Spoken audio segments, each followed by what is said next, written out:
Hello everyone, welcome to Endless Knowledge.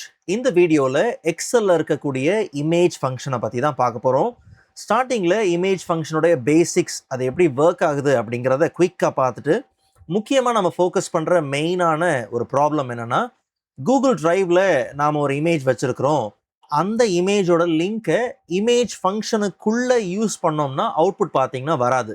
So அப்படி வராததுக்கான காரணம் என்ன, அதுக்கான சொல்யூஷன் என்ன அப்படிங்கிறத மெயினாக இந்த வீடியோவில் பார்க்க போகிறோம். குயிக்காக ஏஐ வச்சு எப்படி இந்த ப்ராப்ளமை சால்வ் பண்ணலாம் அப்படிங்கிற மெத்தடையும் பார்த்தீங்கன்னா சேர்த்து தான் இதில் சொல்ல போகிறேன். ஸோ நீங்கள் கடைசி வரைக்கும் தெளிவாக இதை கவனிங்க. Alright, so first equal to image function. So formula பாரம் நல்லா கவனிங்க. இந்த ஃபங்க்ஷனில் நமக்கு ஒரே ஒரு ஆர்குமெண்ட், ஃபர்ஸ்ட் ஆர்குமெண்ட் மட்டும்தான் மேண்டட்டரி, மீதி எல்லாமே ஆப்ஷனல் தான், யூஸ் பண்ணணும்னு கண்டிப்பாக கிடையாது. ஓகே, ஸோ இந்த சோர்ஸ் ஆர்குமெண்ட்டில் தான் இமேஜோடைய யூஆர்எல், அந்த சோர்ஸை நம்ம கொடுக்கணும். ஸோ அப்போது இந்த இமேஜ் ஃபங்க்ஷன் மூலயமா ஆன்லைனில் இருக்கக்கூடிய இமேஜஸ் இருக்கு இல்லையா, அந்த இமேஜஸை நாம் உள்ளே கொண்டு வர முடியுமே தவிர நம்ம லோக்கல் சிஸ்டமில் வச்சுருக்கக்கூடிய லோக்கல் ட்ரைவில் இருக்கக்கூடிய இமேஜஸோடைய லொக்கேஷனை வச்சு இங்கே இமேஜ் ஃபங்க்ஷன் மூலியமாக கொண்டு வர முடியாது. நார்மலாக இன்சர்ட் பிக்சர் மூலியமாக கொண்டு வரோம் இல்லையா, அது வேறு. ஓகே, இமேஜ் ஃபங்க்ஷன் மூலயமா ஆன்லைன் சோர்ஸில் இருக்கக்கூடியதை மட்டும்தான் நீங்கள் உள்ளே கொண்டு வர முடியும். ஓகே, ஸோ அப்படி பார்த்தோம்னா ஃபார் எக்ஸாம்பிள் இப்போது இந்த வெப்பேஜில் பார்த்தீங்கன்னா இமேஜஸ் இருக்குது. அந்த இமேஜில் மேலே இருக்கக்கூடிய யூஆர்எல் இல்லை, அந்த இமேஜை ஓப்பன் பண்ணி அந்த இமேஜை ரைட் கிளிக் பண்ணி காப்பி இமேஜ் அட்ரஸ் கொடுத்து நமக்கு கிடைக்கக்கூடிய ஒரு யூஆர்எல் இருக்குது பார்த்தீங்களா, அதைத்தான் நம்ம பேஸ்ட் பண்ணுறோம். Okay, so paste every thing கொடுக்கலாம், ஒன்றும் பிரச்சனை கிடையாது. ஸோ இதுதான் பார்த்தீங்கன்னா அந்த இமேஜோடைய யூஆர்எல், அதாவது லிங்க். ஆக்சுவலாக இது ரொம்ப பார்த்தீங்கன்னா பெருசாக இருக்கும். ஸோ அதை நாம் ஒரு தனி செல்லில் வச்சுட்டோம்னா ரொம்ப நல்லது. அப்படி காப்பி பண்ணி பேஸ்ட் பண்ணியிருக்கிறது தான் இங்கே இருக்கக்கூடிய இந்த லிங்க் எல்லாமே. ஸோ அப்போ அந்த லிங்க் ஆரம்பிக்கிறதெல்லாம் பாருங்கள், கரெக்டாக பாருங்கள், HTTPS. ஓகே, ஸோ அப்படி தான் நமக்கு அழகாக என்ன ஆகுது, இந்த லிங்க் ஆரம்பிக்குது. ஸோ இப்போது இப்படி ஒரு ப்ராப்பர் லிங்க் இருக்குது அப்படிங்கிற பட்சத்தில் நம்ம டைரெக்டாக என்ன பண்ணலாம், இமேஜ் ஃபங்க்ஷன் எடுத்துக்கலாம். சோர்ஸ் ஆர்குமெண்ட்டில் இந்த சோர்ஸ் லிங்க் இருக்கக்கூடிய செல்லை ஆஸ் அ ரெஃபரன்ஸாக கொடுத்துட்டு என்டர் கொடுத்தோம்னா உடனே நமக்கு அந்த இமேஜ் அழகாக பார்த்தீங்கன்னா வந்துடும். அண்ட் இந்த ப்ராசஸ் நடக்கிறதுக்கு இது குயிக்காக நடந்துடும். பட் இது நடக்கிறதுக்கு நமக்கு நிச்சயமாக என்ன தேவை, இன்டர்நெட் கனெக்ஷன் ஆக்டிவாக தேவை. ஸோ ஜஸ்ட்டு கீழே நம்ம ஃபில் பண்ணோடனே பாருங்கள், அந்தந்த சோர்ஸில் அந்தந்த லிங்க்கை வச்சு அழகாக நமக்கு இமேஜ் பார்த்தீங்கன்னா வந்தாச்சு. ஒருவேளை இதில் ஏதாவது ஒரு எரர் இருக்குது, இந்த லிங்க்கில் ஒரு சின்ன மிஸ்டேக் இருக்குது அப்படின்னாலும் நமக்கு இமேஜ் என்ன ஆக போகிறது இல்லை, வரப்போகிறது கிடையாது. அதே மாதிரி இந்த ஃபங்க்ஷனில் நமக்கு மற்ற ஆர்குமெண்ட்ஸ் இருக்குது இல்லையா, for example alt text, sizing, height, width. இப்போ ஃபார் எக்ஸாம்பிள் ஆல்ட் டெக்ஸ்ட்டில் நான் என்ன கொடுக்குறேன், ஃப்ளோர் மேட் அப்படின்னு நம்ம என்ன பண்ணலாம், கொடுத்துக்கலாம். ஒரு ஆக்சசபிலிட்டிக்கு தான் கொடுக்குறோம். Okay, floor mat. அதே மாதிரி சைஸிங். ஸோ இப்போ சைஸிங் வரும்போது செல்லுக்குள்ளே ஃபிட்டாக இருக்கணுமா, இல்லை செல்லை ஃபில் பண்ணி இருக்கணுமா, இதெல்லாம் நீங்கள் கொடுக்கலாம். ஃபார் எக்ஸாம்பிள் டிஃபால்ட்டாகவே ஐ திங்க் அது ஃபிட்டில் தான் இருக்கும். ஓகே, ஸோ அது ஃபிட் பண்ணி தான் பார்த்தீங்கன்னா இருக்கும். ஸோ அப்போ எந்த அளவுக்கு நீங்கள் உங்களுடைய செல்லோட சைஸை நீங்கள் ரீமாடிஃபை பண்ணாலும் அதுக்குள்ளே அதை ஃபிட் பண்ணி இருந்துக்கும். இல்லை ஒருவேளை நீங்கள் அதை ஃபில்லுக்கு மாற்றுறீங்க அப்படிங்கிற பட்சத்தில் செல்லை ஃபில் பண்ணிடும். அந்த செல்லுடைய சைஸ் எந்த அளவுக்கு இருக்கோ அதை அழகாக மொத்தமாக ஃபில் பண்ணி பார்த்தீங்கன்னா கொண்டு வரும். இல்லை இன்னும் உங்களுக்கு ஒரிஜினல் சைஸ் தான் வேணும் அப்படிங்கிற பட்சத்தில் ஒரிஜினல் சைஸ், அப்போ நம்ம சோர்ஸோடைய அந்த இமேஜோடைய ஒரிஜினல் சைஸ் இருக்கு இல்லையா, அது வந்துடும். ஓகே, ஸோ அப்போ ரொம்ப பார்த்தீங்கன்னா ஃபுல் குவாலிட்டி, இந்த ஃபுல் இமேஜ் பார்த்தீங்கன்னா வந்திருக்கு. இல்லை நானே ஒரு இமேஜோடைய சைஸை கொடுத்துக்கிறேன், நானே சைஸ் ப்ரொவைட் பண்ணிக்கிறேன் அப்படின்னும் போது கஸ்டம் சைஸ். ஆனால் கஸ்டம் சைஸ்ன்னு கொடுத்ததுக்கப்புறம் நிச்சயமாக அடுத்த ஆர்குமெண்ட்டாக இருக்கக்கூடிய ஹைட்டு விட்த்தை நீங்கள் கொடுத்தாகணும். இதை கொடுக்காம டைரெக்டாக என்டர் கொடுத்தீங்கன்னா நிச்சயமாக இங்கே என்ன தான் வரப்போகுது, வேல்யூ எரர் தான் வரும். ஓகே, ஸோ அப்போது சைஸிங் கொடுத்தாச்சு, கஸ்டம் சைஸ் தான் கொடுக்க போகிறோன்னு கொடுத்தாச்சு. இப்போ height and width, for example நான் இப்போதைக்கு என்ன பண்ணுறேன், 200 ஒரு ஸ்கொயர் விட்த்தை ஸ்கொயர் டைமென்ஷனை மெயின்டைன் பண்ணுறேன். ஸோ அப்போ ஸ்கொயர் சைஸில் பார்த்தீங்கன்னா வரும். ஓகே, ஸோ இப்படி உங்களுக்கு தேவைப்படக்கூடிய பட்சத்தில் தாராளமாக நீங்கள் சோர்ஸுங்கிற ஆர்குமெண்ட்டை தாண்டி மற்ற ஆர்குமெண்ட்ஸை நீங்கள் தாராளமாக யூஸ் பண்ணலாம். ஸோ அப்போது நீங்கள் ஒரு இன்வென்ட்ரி மேனேஜ் பண்ணுறீங்க, ஒரு ப்ராடக்ட் டீட்டெயில்ஸ் பேஜ் மேனேஜ் பண்ணுறீங்க. ஸோ அந்த மாதிரி சூழ்நிலையில் தாராளமாக நீங்கள் என்ன பண்ணலாம், இந்த இமேஜ் ஃபங்க்ஷன் யூஸ் பண்ணலாம், ரொம்பவே நல்லது. பட் என்ன விஷயம்னா, இதுவே ஒரு ஸ்டூடெண்ட்டோடைய டேட்டா மெயின்டைன் பண்ணுறோம், இல்லை ஒரு எம்ப்ளாயோட டேட்டா மெயின்டைன் பண்ணுறோம், அந்த ஸ்டூடெண்ட்டோட இமேஜ் இல்லை அந்த எம்ப்ளாயோட இமேஜ் நமக்கு வேணும் அப்படிங்கிற பட்சத்தில் அதை ஒரு கூகுள் ட்ரைவில், ஃபார் எக்ஸாம்பிள் ஒரு கூகுள் ட்ரைவில் நம்ம ஸ்டோர் பண்ணி வச்சுருக்கிறோன்னு வச்சுப்போம். ஓகே, அப்போ அங்க இருக்கக்கூடிய இமேஜை எப்படி நாம இமேஜ் ஃபங்க்ஷன் மூலியமா கொண்டு வரலாம்? இப்போ நல்லா கவனிச்சு பாருங்க. ஜி டிரைவ்ல ஒரு 5 இமேஜ் இருக்கு. ஓகே, ஸோ நானே பார்த்தீங்கன்னா கணேஷ், லோகேஷ், ராஜேஷ் அப்படின்னு நேம் போட்டு வச்சிருக்கிறேன். இப்போ இந்த இமேஜோடைய அட்ரஸ் பார்த்தீங்கன்னா தேவை. ஸோ அஃப்கோர்ஸ் ஜி டிரைவ்ல நம்ம என்ன பண்ண போறோம்? ஷேர் தான் பண்ண போறோம். ஸோ நீங்க ஷேர் பண்றதுல 2 விஷயம் இருக்கு. அதாவது ஷேரிங் ஒன்று தான், லிங்க் ஜென்ரேட் ஆகிறதுல 2 இருக்கு. இப்போ நார்மலாக போயிட்டு நீங்கள் ஃபர்ஸ்ட் என்ன பண்ணுவீங்க? ஷேருக்குள்ளே போயிடுவோம். இந்த இடத்துல அந்த ஆக்சஸில் நாம் என்ன பண்ணுறது? Any one with the link அப்படிங்கிறத கொடுத்துட்டு லிங்க்கை நாம் காப்பி பண்ணுவோம் இல்லையா? இப்படி காப்பி பண்ணுற லிங்க்கை நீங்கள் பேஸ்ட் பண்ணும் போது கவனிச்சு பாருங்க. ஓகே, இப்படி காப்பி பண்ணுற லிங்க்கை நீங்கள் பேஸ்ட் பண்ணும் போது கவனிச்சு பாருங்க. எண்டில் எப்படி முடியுது? ஸ்டார்டிங் விட்டுருங்க. எண்டில் எப்படி முடியுது? யூஎஸ்பி ஈக்குவல் டு ஷேரிங் அப்படின்னு முடியுது. ஓகே, இதுவே இப்போ இது எல்லாமே பார்த்தீங்கன்னா மற்ற எல்லா இமேஜுமே நார்மலாக கரெக்டான ஷேரிங்கில் தான் இருக்குது. ஓகே, நான் அந்த ஷேருங்கிற ப்ரைமரி ஆப்ஷனுக்குள்ளே போகாமல் ஜஸ்ட் கீழே காப்பி லிங்க் அப்படின்னு கொடுத்து எடுத்துகிட்டு வரேன். இதை பேஸ்ட் பண்ணும் போது கவனிச்சு பாருங்க, எண்டில் டிரைவ் லிங்க்னு வரும். ஓகே, ஸோ இதனால இப்போ நமக்கு ஒன்றும் பெரிய பாதிப்பு கிடையாது. இந்த டிஃப்ரென்ஸை நீங்கள் புரிஞ்சுக்குங்க அப்படின்னு சொல்கிறேன். ஓகே, ஏன்னா ஏதாவது ஒரு விதத்தில் தான் நம்ம இந்த லிங்க் எடுத்துகிட்டு வருவோம். ஸோ அப்போ நான் இங்கே நடத்தும் போது வெறும் ஷேரிங் இருந்துட்டு நீங்கள் எடுத்துகிட்டு வரும்போது டிரைவ் லிங்க்ன்றது தான் நல்லா இருக்காது இல்லையா? ஸோ அதுக்கு தான் அந்த 2 டிஃப்ரென்ஸை காமிச்சிடுறேன். ஓகே, இப்போ இந்த இடத்துல இமேஜ் ஃபங்க்ஷன் யூஸ் பண்ணலாமா? இதுவும் ஒரு லிங்க் தானே பிரதர், ஆரம்பிக்கும் போது கரெக்டாக ஹெச்டிடிபின்னு தான் கரெக்டாக தானே ஆரம்பிக்குது அப்படின்ட்டு நம்ம இந்த இடத்துல போய் ஒரு இமேஜ் ஃபங்க்ஷன் நம்ம யூஸ் பண்ணுறோம். சோர்ஸில் போயிட்டு அந்த சோர்ஸ் இருக்கக்கூடிய செல்லை கொடுத்துட்டு என்டர் கொடுத்தா வரலை. அதுக்கு பதிலாக என்ன வருது? வேல்யூ தான் வருது, எரர் தான் வருது. ஓகே, அப்போ இது வர்றதுக்கான ரீசன் என்ன? பிரதர் நம்ம கரெக்டாக தானே எல்லாத்தையும் கொடுத்துருக்குறோம். அதோ இமேஜோட ஐடி கூட வந்துருச்சு பாருங்களேன், கரெக்டாக அது ஐடி கூட தான் இருக்குது, எல்லாமே தான் கரெக்டாக இருக்கு, அப்போ ஏன் வரல? ஸோ அது வர்றதுக்கான ரீசன் பார்த்தீங்கன்னா, இங்கே இருக்கக்கூடிய லிங்க்கு டைரெக்டாக இமேஜ் என்ன பண்ணலை, காமிச்சு கொடுக்கல. ரொம்ப சிம்பிளாக உங்களை எக்ஸ்பிளைன் பண்ண, ரொம்ப டெக்னிக்கலாக உள்ளே போனால் அது அதிகமாக இருக்கும். ரொம்ப சிம்பிளாக சொல்லணும்னா, இங்கே இருக்கக்கூடிய லிங்க்கு இமேஜை டைரெக்டாக காமிக்கல. அந்த இமேஜ் இருக்கக்கூடிய பேஜ் நீங்கள் கவனிச்சு பாருங்களேன், இதை போய் கிளிக் பண்ணோம்னா லிங்க்லாம் நல்லா தான் ஒர்க் ஆகுது. இப்போ இது எதை ஓப்பன் பண்ணுதுன்னா, இமேஜை காமிக்கக்கூடிய ஒரு வெப் பேஜ் ஓப்பன் பண்ணுது. ஆனா இமேஜ் ஃபங்க்ஷன் இருக்குல்ல, நம்ம ஆளுக்கு என்ன தேவைன்னா டைரக்டா இமேஜோட லிங்கே தேவை. ஓகே, டைரக்ட் இமேஜோட லிங்க் தேவை. இமேஜை காமிக்கிற வெப் பேஜோட லிங்க் இவருக்கு வேண்டாம். ஓகே, ஸோ அப்போ இதை எப்படி நாம இந்த ப்ராப்ளமை எப்படி சால்வ் பண்ணலாம்? சால்வ் பண்றதுக்கு 3 சொல்யூஷன் இருக்கு. ஓகே, முதல்ல கஷ்டமானதுல இருந்து ஆரம்பிப்போம், அதாவது வேலை அதிகமானதுல இருந்து ஆரம்பிப்போம். எண்டில் நான் கடைசியாக 3வது சொல்லுவோம் பாருங்க, அது ஆட்டோமேட்டட். ஓகே, அது ஏஐ, அதனால அப்படி சொல்ல வரேன். ஓகே, சரி, இது எப்படி சால்வ் பண்ணலாம் அப்படிங்கிறத நான் சொல்றேன். முதல்ல இந்த லிங்கை ஒர்க்கிங் லிங்கா நம்ம மாற்றணும். அதை எப்படி மாற்றலாம்? அதாவது டைரக்ட் இமேஜ் லிங்கா நமக்கு தேவை, ஏன்னா வெப்பேஜ் லிங்காக தானே இருக்குது. ஸோ அப்போ அதை எப்படி மாற்றலாம்னா ரொம்ப சிம்பிள். முதல்ல இந்த லிங்க்ல எது தேவை இல்லாதது, எதை சேர்க்கணுங்கிறத சொல்றேன். எல்லா லிங்க்லையும் கடைசியில பாருங்களேன், வியூ ஒரு கொஸ்டின் மார்க் போட்டு யூஎஸ்பி ஈக்குவல் டு ஷேரிங் அப்படின்னு இருக்கு, இல்லை டிரைவ் லிங்க்னு இருக்கு. இப்படிதான் இருக்கு இல்லையா? இதுதான் நமக்கு தேவையில்லை. இது அந்த ஸ்லாஷ்ல இருந்தே ஆக்சுவலா இந்த இமேஜோட ஐடி தான் இது. ஓகே, ஃபைலு டி அப்படின்னு போட்டு ஒரு நம்பர், ஒரு சோர்ஸ், ஒரு லிங்க் வருது இல்லையா? ஓகே, ஒரு சீரீஸ் ஆஃப் டெக்ஸ்ட் இருக்குது இல்லையா? ஸோ இதுதான் பார்த்தீங்கன்னா அந்த ஃபைலோடைய ஐடி, அந்த இமேஜோட ஐடி, அதுதான் நமக்கு தேவை. அப்போ அதுக்கு அடுத்ததாக இருக்கக்கூடிய இந்த பேட்டர்ன், இந்த டெக்ஸ்ட் நமக்கு வேண்டாம். அந்த ஷேரிங் டிரைவ் லிங்க் அப்படிங்கிறது அந்த ஸ்லாஷ் வியூல இருந்து என்ன பண்ணிடுறோம், எடுத்துடுறோம். ஓகே, அதே மாதிரி இதுக்கு பிஃபோரா இருக்கக்கூடிய இந்த ஃபைல் ஐடிக்கு பிஃபோரா இருக்கக்கூடிய .comக்கு அப்புறம் பாருங்க, இந்த ஃபைலோடைய ஐடிக்கும் இந்த .comக்கு அப்புறம் பார்த்தீங்கன்னா ஃபைல் ஸ்லாஷ் டி ஸ்லாஷ் அப்படின்னு இருக்கு இல்லையா? அது தேவையில்லை.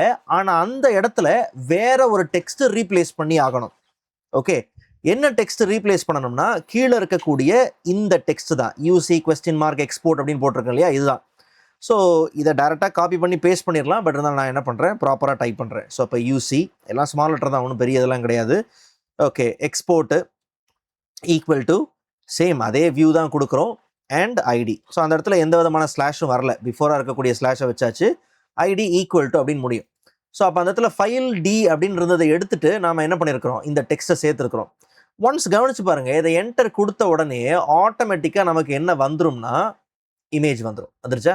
ஓகே, அப்போ இதை கிளிக் பண்ணும்போது நமக்கு என்ன வருது கவனிச்சிங்களா? முன்னாடி கிளிக் பண்ணி ஓப்பன் பண்ணதுக்கு இமேஜாக காமிக்கக்கூடிய பேஜ் ஓப்பன் ஆயிருந்தது. ஆனால் இந்த வாட்டி நமக்கு என்ன ஓப்பன் ஆயிருக்கு, டைரக்ட் இமேஜே ஓப்பன் ஆயிருக்கு. ஸோ இதுதான் பார்த்தீங்கன்னா டிஃப்ரென்ஸ். ஸோ அப்போ அந்த லிங்க்ல இந்த கரெக்ஷன் தான் நமக்கு தேவை. ஸோ கரெக்ஷன் என்ன தேவை அப்படிங்கிறத சொல்லியாச்சு. இப்போ இந்த கரெக்ஷனை நீங்கள் கொண்டு வர்றதுக்கு சில வழிகள் இருக்கு. அதில் கொஞ்சம் கஷ்டமான வழி பார்த்தீங்கன்னா ஃபங்க்ஷன்ஸ் யூஸ் பண்ணுறது தான். முதல்ல நாம் என்ன செய்யலாம் அப்படிங்கிறத ப்ராப்பராக உங்களுக்கு ஸ்டெப் பை ஸ்டெப் சொல்கிறேன். இந்த லிங்க்ல நான் இதை Ctrl+Z கொடுத்துட்றேன். ப்ராப்பர் லிங்காகவே இது இருக்கட்டும். விச் இஸ் அந்த ஷேரிங் அதெல்லாம் சோர்ஸ் லிங்க் எப்படி மெயினாக இருந்துச்சோ அப்படியே இருக்கட்டும். முதல்ல நமக்கு இந்த சோர்ஸ் லிங்க்ல எது தேவை? இந்த ஐடி தான் தேவை. இதுதான் ஃபைலோட ஐடி. இதுதான் முக்கியமாக நமக்கு தேவை. அப்போ அதை முதல்ல இந்த இடத்துல வந்து எக்ஸ்ட்ராக்ட் பண்ணுவோம். ஸோ அப்போ அதை எக்ஸ்ட்ராக்ட் பண்ணுறதுக்கு ஒரு டெக்ஸ்ட்டை எக்ஸ்ட்ராக்ட் பண்ணுறதுக்கு இப்போ மாடர்னாக நமக்கு ஃபங்க்ஷன்ஸ் வந்து போச்சு. என்னது? டெக்ஸ்ட் பிஃபோர், டெக்ஸ்ட் ஆஃப்டர் அப்படி வந்துருச்சு. ஸோ இப்போ என்ன பண்ணுறோம்? டெக்ஸ்ட் பிஃபோர் அப்படிங்கிற ஃபங்க்ஷனை உள்ளே கொண்டு வரேன்.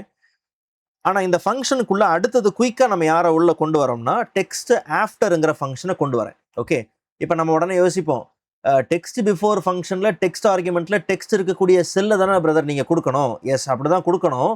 பட் அதுக்கு பதிலாக நம்ம என்ன பண்ணுறோம்னா டெக்ஸ்ட் ஆஃப்டரை கொண்டு வரோம். அது ஏங்கிறது தெரியும். இப்போது மேலே அந்த ஃபார்முலா பரே கவனிங்க. டெக்ஸ்ட் ஆஃப்டர் கொண்டு வந்தாச்சா? டெக்ஸ்ட் ஆஃப்டர் ஃபங்க்ஷன், இப்போ டெக்ஸ்ட் பிஃபோர் விட்டுருங்க. டெக்ஸ்ட் ஆஃப்டர் ஃபங்க்ஷனை கூப்பிட்டு என்ன சொல்கிறோம்னா இதுதான் டெக்ஸ்ட் ஆர்குமெண்ட்ல என்னது? இந்த செல்லு தான், டெக்ஸ்ட் இருக்கக்கூடிய செல் இதுதான் அப்படின்னு கொடுத்தாச்சு. இப்போ டெக்ஸ்ட் ஆஃப்டர் ஃபங்க்ஷனுடைய வேலை என்ன?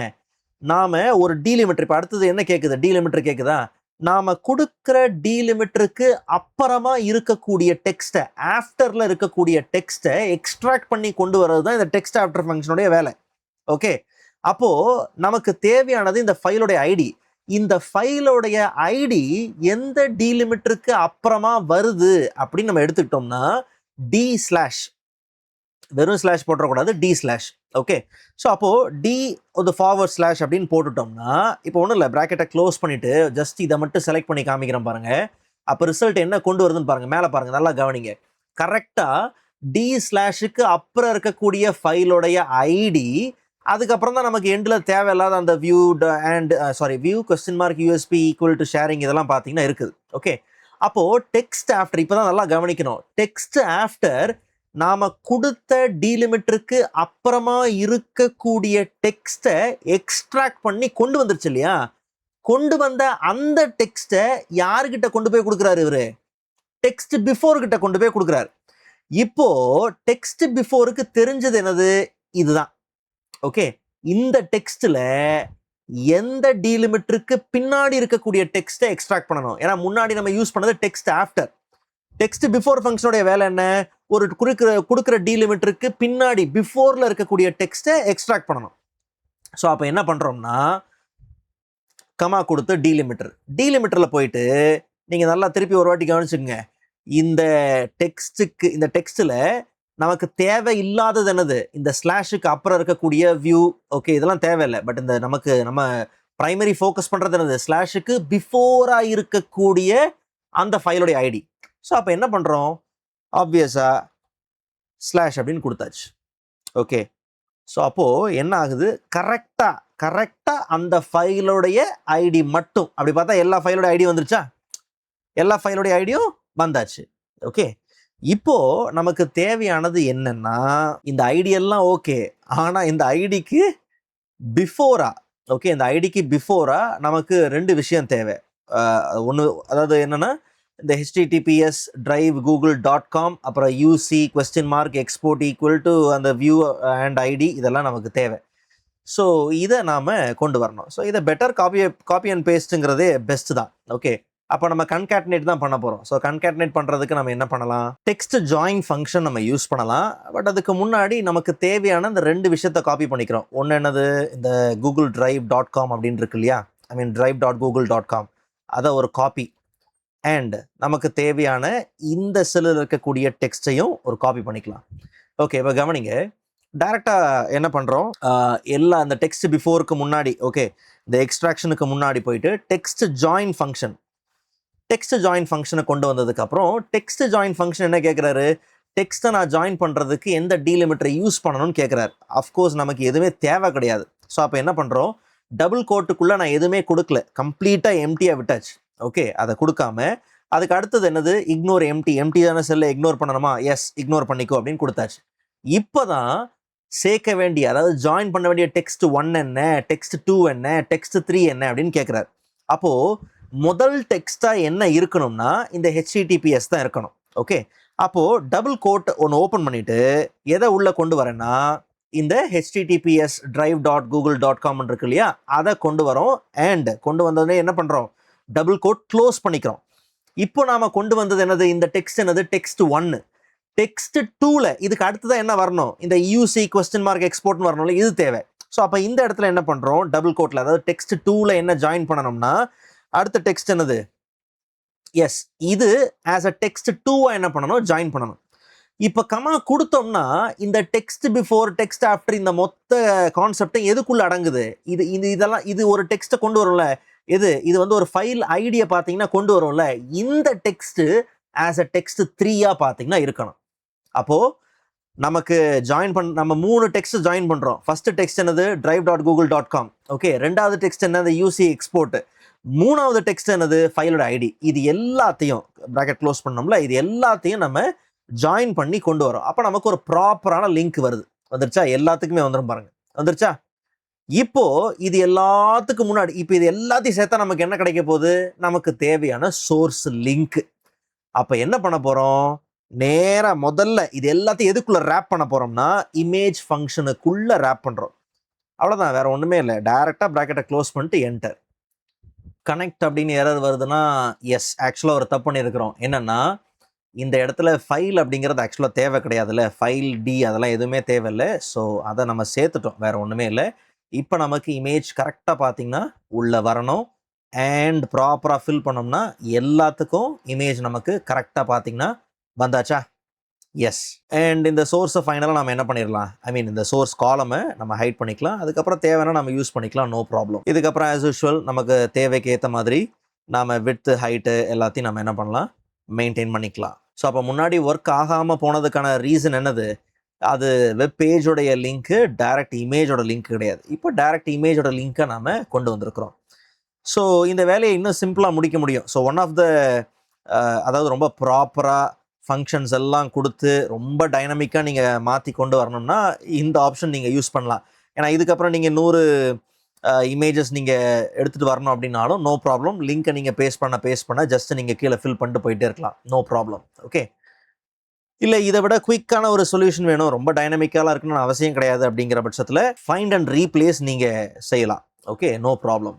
ஸோ அப்போ அதுக்கு நீங்கள் என்ன பண்ண வேண்டியதான், ஃபார் எக்ஸாம்பிள் இப்போ இந்த இடத்துல ஜஸ்ட் இந்த இடத்துல நமக்கு எது தேவையில்லை, இந்த டெக்ஸ்ட்டு தேவையே கிடையாது. ஓகே, இந்த டெக்ஸ்ட்டு நமக்கு அவசியம் இல்லை. அப்போ ஜஸ்ட் என்ன பண்ணுறேன், இதை Ctrl+C கொடுத்து காப்பி பண்ணியாச்சு. ஓகே, Ctrl+H கொடுத்து ஃபைண்ட் அண்ட் ரீப்ளேஸ்க்குள்ளே வந்தாச்சு. ஃபைண்ட் வாட், எதை காப்பி பண்ணமோ அதுதான் இருக்குது. ஓகே, ஸோ இதை கண்டுபிடிக்கணும், எதால் ரீப்ளேஸ் பண்ணணும், எதாலையும் ரீப்ளேஸ் பண்ண தேவையில்லை, நமக்கு எம்டியாக தான் இருக்கணும். ஸோ அப்போது ஜஸ்ட் என்ன பண்ணுறேன்னா கான்ஃபிடண்ட்டாக ரீப்ளேஸ் ஆல் அப்படின்னு கொடுத்துட்றேன். அண்ட் ஒன்று வந்து பார்த்தீங்கன்னா USB = ஷேரிங் அப்படின்னு வந்திருக்கு. ஸோ அப்போது அது என்ன பண்ணுறோம், ஜஸ்ட் F2 கொடுத்து உள்ள எடிட்டுக்கு போனால் தான் கரெக்ட். ஓகே, ஸோ இதையும் என்ன பண்ணுறோம், Ctrl+C கொடுத்து காப்பி பண்ணிவிட்டு அண்ட் என்ன பண்ண போகிறோம், Ctrl+H. ஒன்று தான் இருக்குது இப்போதைக்கு, பட் எனிவே எல்லாத்துக்கும் நிறையா இருந்துச்சுன்னா ஓகே. ஸோ ஃபைண்ட் ரீப்ளேஸ் அப்படின்னு நம்ம கொடுத்தாச்சு. ஓகே, இப்போ நமக்கு உண்மையிலே அது தேவையே கிடையாது இல்லையா, ஸோ அதனால் அதை கம்ப்ளீட்டாக எடுத்தாச்சு. இப்போது நமக்கு அவசியம் இல்லாதது பார்த்திங்கன்னா இந்த ஃபைலோட ஐடிக்கு பிஃபோராக இருக்கக்கூடிய ஃபைலு /ID/ இருக்கு இல்லையா, அது தேவையில்லை. ஆனால் அந்த இடத்துல இந்த டெக்ஸ்ட் என்ன ஆகணும், வந்தாகணும். முன்னாடி அதை காப்பி பண்ணிப்போம். ஓகே, ஜஸ்ட்டு F2 கொடுத்து எடிட்டில் போயிட்டு இதை காப்பி பண்ணிக்கலாம். ஓகே, இதை Ctrl+C கொடுத்து காப்பி பண்ணி வச்சுக்கலாம். அண்ட் ஆல்சோ இதையும் நான் என்ன பண்ணுறேன், Ctrl+C கொடுத்து காப்பி பண்ணிக்கிறேன். ஸோ மல்டிபிள் டெக்ஸ்ட்டை காப்பி பண்ணிட்டு மல்டிபிள் டெக்ஸ்ட்டை பேஸ்ட் பண்ணுறதுக்கான ஒரே ஒரு ரீசன் யார், நமக்கு இந்த கிளிப்போர்ட் ஹிஸ்ட்ரி. ஓகே, ஸோ அதுக்கெலாம் வீடியோ இருக்குது, ஜஸ்ட் நீங்கள் சர்ச் பண்ணி பார்த்து நீங்கள் லேர்ன் பண்ணிக்கலாம். சரி, இப்போ என்ன பண்ணுறோம், Ctrl+H ஃபைண்ட் அண்ட் ரீப்ளேஸ்க்குள்ளே போகிறோம். ஃபைண்ட் வாட், எதை கண்டுபிடிக்கணும், நமக்கு அந்த ஃபைல் /D/ இதை தான் கண்டுபிடிக்கணும், எல்லாத்துலேயும் அதை தான் கண்டுபிடிக்கணும். எதால் ரீப்ளேஸ் பண்ணணும், அஃப்கோர்ஸ் இந்த டெக்ஸ்டால் ரீப்ளேஸ் பண்ணணும் அப்படின்னு கொடுத்து ரீப்ளேஸ் ஆல், அவ்வளோதான். ஓகே, அண்ட் ஆப்வியஸாக நமக்கு இப்போ இமேஜ் ஃபங்க்ஷனை கொண்டு போய் வச்சோம்னா என்னது, வேலை செய்யணும், அவ்வளோதான். வந்துருச்சா? ஓகே, இது அதை விட கொஞ்சம் ஈஸியான வழி. ஓகே, அதை விட ஈஸியான வழி. ஆனால் இது ரொம்ப டைனமிக்னு சொல்ல முடியாது, டைனமிக்கே சொல்ல முடியாது. ஏன்னா வந்து நீங்கள் ஃப்யூச்சரில் திருப்பி ஒரு 10 லிங்க் கொண்டு வரீங்கன்னா திருப்பி அந்த 10க்கும் என்ன பண்ணணும், அந்த வேலையை நீங்கள் செஞ்சாகணும். ஓகே, ஒருவேளை உங்களுக்கு டவுட் வரலாம், ஃப்ளாஷ் ஃபில் ஏன் ரெக்கமெண்ட் பண்ணல அப்படின்ட்டு. அந்த அளவுக்கு பேட்டர்னை ரொம்ப அக்யூரேட்டாக ஃபாலோ பண்ணுமான்றது சந்தேகம். ஸோ அதனால தான் பார்த்தீங்கன்னா ஃப்ளாஷ் ஃபில் நான் உள்ளே கொண்டு வரல. ஓகே, அண்ட் இதை விட இன்னும் ஈஸியாக வேணும் அப்படிங்கிற பட்சத்தில் நாம் ஆஸ் யூஷுவல் கோபைலட் யூஸ் பண்ணிட்டு போயிடலாம். ஸோ அப்போ நமக்கு எந்த செல்ஸில் இமேஜ் வேணுமோ அதை செலக்ட் பண்ணிக்கிறோம். செலக்ட் பண்ணிவிட்டு டைரெக்டாக கோபைலட். ஸோ ரொம்ப சிம்பிளான prompt, display the image in column C using the drive link in column B with the help of image function. அவ்வளோதான். ஓகே, ரொம்ப டெக்னிக்கலாலாம் கிரியேட் அ ஃபங்க்ஷன் அப்படிலாம் எதுவுமே இது பண்ணல, இல்லை எக்ஸ்ட்ராக்ட் த ஃபைல் ஐடி எதுவுமே கொடுக்கல. ஏன்னா கோபைலட் இதை எப்படி செய்யுது அப்படிங்கிறத முதல்ல பார்ப்போம். ஓகே, ஸோ அந்த வே தான் நமக்கு தேவை. ஸோ அதனால் டேரெக்டாக ப்ராம்ப்டை நம்ம கொடுத்துடலாம். எஸ், இங்கே கவனிச்சு பாருங்கள். கூகுள் டிரைவ் ஷேரிங் லிங்க் அப்படின்னு வந்துட்டு முன்னாடி வந்துச்சு பாருங்கள். அந்த இடத்துல வந்து டைரக்ட் இமேஜ் லிங்காக மாற்றுறேன் அப்படிங்கிற மாதிரி ஐ திங்க் வந்துச்சுன்னு நினைக்கிறேன். Okay fine. ஆக்சுவலாக வந்து பார்த்தீங்கன்னா இதே ஒர்க் புக்கில் இன்னொரு ஷீட்டில் வந்து நாம் இந்த டெக்ஸ்ட் ஜாயின் நம்ம ஒரு மெத்தட் ஃபாலோ பண்ணியிருந்தோம் இல்லையா, அது ஏற்கனவே ஃபாலோ பண்ணியிருக்குது. அதனால் அதே நான் யூஸ் பண்ணுறேன் அப்படின்ட்டு இதுவும் பார்த்தீங்கன்னா யூஸ் பண்ணுது. பட் அது ஆக்சுவலாக நமக்கு அப்படி தேவை கிடையாது. ஓகே, அது இன்னும் ஸ்டாப் ஆகல, ஒர்க் பண்ணிட்டு தான் இருக்குது. கவனிச்சிங்களா, இந்த இடத்துல லிங்கை மாற்றிருக்கு. ஸோ drive.google.com எல்லாம் ஓகே, ஆனால் இதை வந்து தம்ப்நெயில் வியூவுக்கு கொண்டு வந்திருக்கு. கவனிச்சிங்களா, ஆக்சுவலாக இது அந்த அளவுக்கு நல்லது கிடையாது. ஓகே, இமேஜஸ் வந்துருச்சு, இமேஜ் ஃபங்க்ஷன் தான் யூஸ் ஆகுது, நாம் கொண்டு வந்தது வரல தான். ஓகே, பட் ஆக்சுவலாக சேஞ்ச் பண்ணிகிட்டே இருக்குது. 10 ஸ்டெப்பா, ஏ அப்பா. ஓகே, ஸோ முன்னாடி இந்த இடத்துல பார்த்தீங்கன்னா நமக்கு தம்ப்நெயில் அப்படின்னு பார்த்தீங்கன்னா வந்துருந்துச்சு. நான் ஜஸ்ட் என்ன பண்ணுறேன், Ctrl+N கொடுத்து ஒரு புது ஒர்க் புக் ஓப்பன் பண்ணிக்கலாம். அண்ட் இதை வந்து மூவ் பண்ணிப்போம் வேற ஒரு இதுக்கு, சொல்யூஷன் 3 அப்படிங்கிற ஷீட்டை. பிகாஸ் இந்த ஒர்க் புக்கில் பார்த்தீங்கன்னா இவருக்கு எந்த ஹிஸ்ட்ரியும் கிடைக்காது. ஓகே, ஏன்னா எல்லாமே கம்ப்ளீட்டாக வந்து நமக்கு எம்டியான ஷீட்டு தான். ஸோ சேம் அதே ப்ராம்ப்டை இங்கே கொடுக்குறோம். ஸோ சேம் ப்ராம்ப்டை இங்கே நம்ம கொடுக்கலாம். ஸோ கண்டினியூ வித்தவுட் சேவிங்னே கொடுத்துருவோம். பிகாஸ் இது ஒரு நியூ ஃபைல் அப்படிங்கிறதுனால. இங்கே பாருங்கள், convert each Google drive share link into அ டைரக்ட் இமேஜ் URL அப்படின்னு கொடுத்துருக்கு பாருங்கள். ஓகே, ஸோ சேம் இதுவும் அதே ப்ராசஸ் தான் பார்த்தீங்கன்னா ஃபாலோ பண்ணிகிட்டு இருக்கு. இன்னுமே பார்த்தீங்கன்னா லிங்க்கில் கையை வைக்கல. ஓகே, பி காலமில் இருக்கக்கூடிய லிங்க்ஸில் எதுவும் கையை வைக்கல, அது அப்படியே தான் பார்த்தீங்கன்னா இருக்குது. ஓகே, ஸோ இவரோட அட்டெம்ப்ட் பார்த்தீங்கன்னா ஃபெயிலியர் தான். ஐ குடன்ட் இன்சர்ட் இமேஜ் அப்படின்னு பார்த்தீங்கன்னா வந்துருச்சு. ஓகே, ஆக்சுவலாக கோபைலட் யூஸ் பண்ணும்போது முன்னாடி ஒரு விஷயம் நடந்துச்சு, ப்ரீவியஸ் ஃபைலில் நடந்திருந்தது. ஸோ அதில் பார்த்தீங்கன்னா வந்து டிஸ்பிளே தம்ப்நெயில் அப்படின்னு பார்த்தீங்கன்னா இங்கே மாற்றிருந்துச்சு. ஸோ தம்ப்நெயில் அப்படிங்கிறது நார்மலாக நமக்கு அந்த இமேஜ் வரும் பாருங்கள், எங்கே இருக்குது இந்த தம்ப்நெயில் வியூன்னு ஒன்று இருக்கும்ல, இந்த தம்ப்நெயில் வியூ அது என்ன பண்ணுதுன்னா யூஸ் பண்ணுது. ஓகே, பட் அது அந்த அளவுக்கு நல்லது கிடையாது. காரணம் என்னென்னா வந்து தம்ப்நெயில் வியூ வந்துச்சுன்னா நமக்கு எதிர்பார்க்குற குவாலிட்டி இருக்காது. ஸோ அதனால கோபைலட் யூஸ் பண்ணி பாருங்கள். லக் இருந்தால் ப்ராப்பராக அது ப்ராசஸ் பண்ணிச்சுன்னா நமக்கு வர்றதுக்கு வாய்ப்பு இருக்குது. ஓகே, இல்லைங்கிற பட்சத்தில் go for copy and paste. இல்லை ரொம்ப டைனமிக்காக தான் தேவைப்படுது அப்படின்னும் போது தாராளமாக நீங்கள் என்ன யூஸ் பண்ணிடலாம், டெக்ஸ்ட் ஜாயின், அப்புறம் வந்து டெக்ஸ்ட் பிஃபோர், அதுவே நீங்கள் என்ன பண்ணலாம், தாராளமாக யூஸ் பண்ணிக்கலாம். மாடர்ன் ஃபங்க்ஷன்ஸ் உங்களுக்கு அவைலபிளாக இருந்துச்சு அப்படின்னா ப்ராசஸ் ரொம்ப சிம்பிள். இல்லை அப்படின்ற பட்சத்தில் இந்த டெக்ஸ்ட் ஜாயின், டெக்ஸ்ட் பிஃபோர்லாம் இல்லைன்னா நீங்கள் எக்ஸ்ட்ராக்ட் பண்ணுறதுக்கு ரொம்ப ஹெவி ஒர்க் போடுற மாதிரி இருக்கும். அதுக்கு பேசாமல் நீங்கள் கோபைலட் யூஸ் பண்ணி பண்ணுறதே பெஸ்ட்டு. ஸோ அதனால் ரொம்ப ட்ரெடிஷ்னலான மெத்தட்ஸை ஃபாலோ பண்ணுற மாதிரி இருக்கும். பட் அது ரொம்பவே பார்த்தீங்கன்னா கஷ்டமும் கூட. அதுக்கு பதிலாக நீங்கள் ChatGPTயில் அந்த மாதிரி கூட நீங்கள் அந்த எக்ஸ்ட்ராக்ஷன்ஸ் எல்லாத்தையும் நீங்கள் ஃபினிஷ் பண்ணிக்க முடியும். ஸோ இந்த வீடியோ உங்களுக்கு யூஸ்ஃபுல்லாக இருக்கும் நம்புகிறேன். நெக்ஸ்ட் வீடியோவில் இதை விட இன்ட்ரெஸ்டிங்கான டாப்பிக்கை பார்க்கலாம். அதுவரை காத்திருங்கள்.